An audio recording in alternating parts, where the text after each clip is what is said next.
Day 11. Today's task is going to be removing this gearbox and cleaning up all the parts, pushing out the ball joints, and just basically giving everything a thorough cleaning, doing some touch-up paint where necessary, and just kind of getting it ready for reassembly. So here's the gearbox now. I'm going to actually suck the fluid out of the reservoir, the power steering reservoir. And I've got this cool little deal here. It's called a Mighty Vac, and I'll put a link in the description below. But I bought this thing, I don't know, a long time ago after trying to bleed brakes by myself. This makes things so much easier, and it also comes with this attachment. You can evacuate fluid. So there's the attachment there for the bleeding the brakes. It comes with a bunch of various fittings for different style bleeders. But anyway, that's kind of what we're going to start with today is getting the fluid out and getting that power steering gearbox out. All right, let's go ahead and clean this fluid out of here. So basically you just, it's pretty simple. You just shove this in here, flip the valve, and away she goes.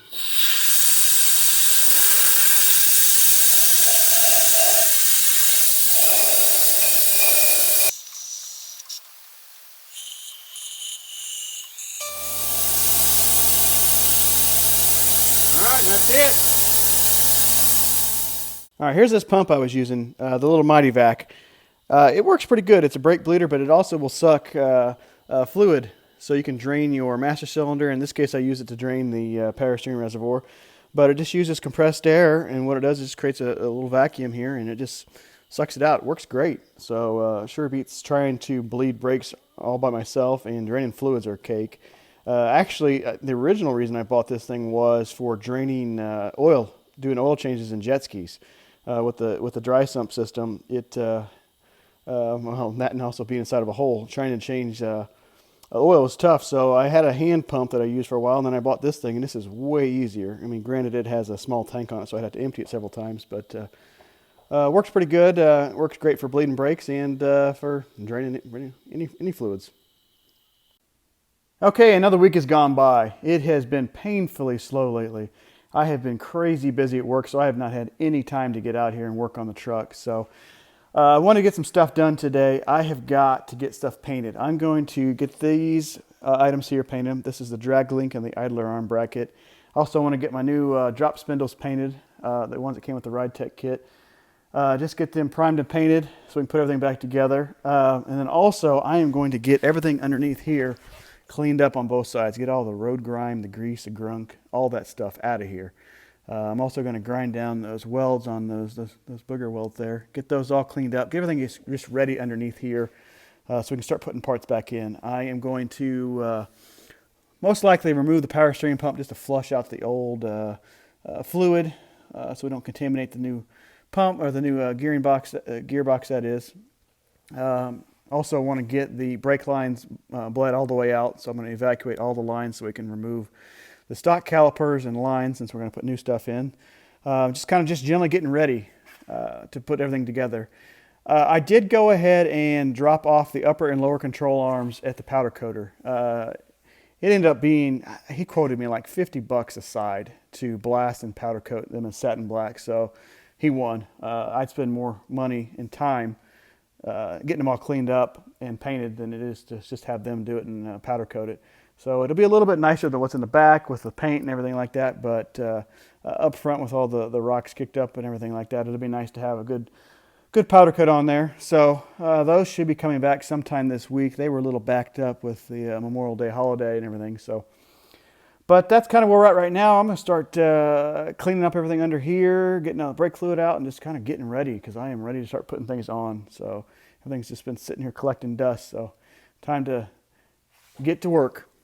All right, I've got the drop spindle sitting next to the stock spindle here. This spindle came with the Ride Tech Street Grip Kit. It's made by CPP, I believe, and I probably should have looked this up beforehand. I think it's a 2 or 2.5 inch drop. I can probably measure it, but you can see the differences between the two. The stock spindle has the caliper kind of rotated up in the 1030 range there, and on the CPP spindle, it's actually at the 9 o'clock. So just subtle little differences like that to clear control arms and whatnot. That's basically it. This one will not have a dust shield on the backside, but since this isn't really a daily driven truck, not a big deal. They do have a trick little thing here. I was reading. I was curious what this little hole was for here, and that can actually, you can put a 7/16 bolt in there and use it as a steering stop. Since this doesn't have a steering stop, the stock spindle has this here, a stop on it. So I'll get some bolts and put those in there once it's all assembled on the truck. But I kind of wanted to show the difference between the stock and the Ride-Tech spindle here, or the classic performance or CPP spindle. That's kind of where we're at right now. So that Willwood D52 caliper bolts right up to this bracket that comes with the kit. So everything should bolt up. So that's kind of the differences on the back sides anyway.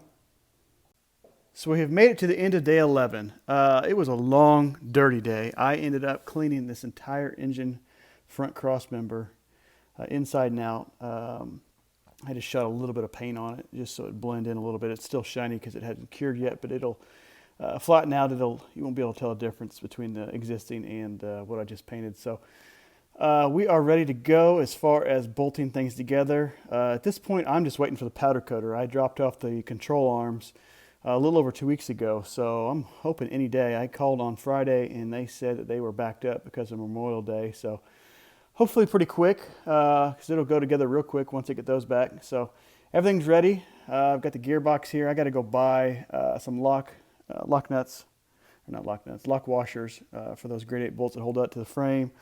I got the spindles all painted.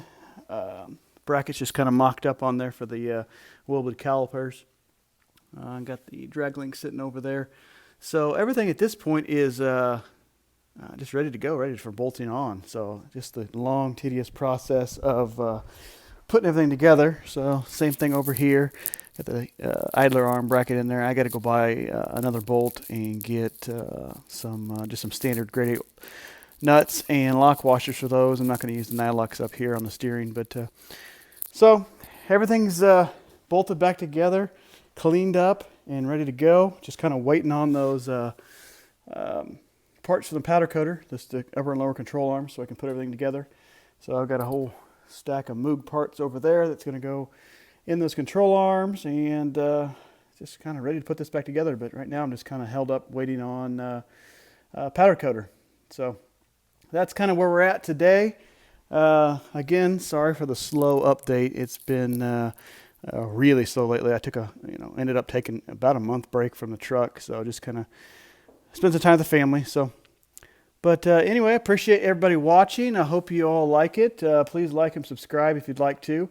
Leave any comments for any questions, concerns, anything you see I'm doing wrong, anything you like to see more of. Go ahead and leave some comments. Love to hear from you guys. Anyway, have a good day.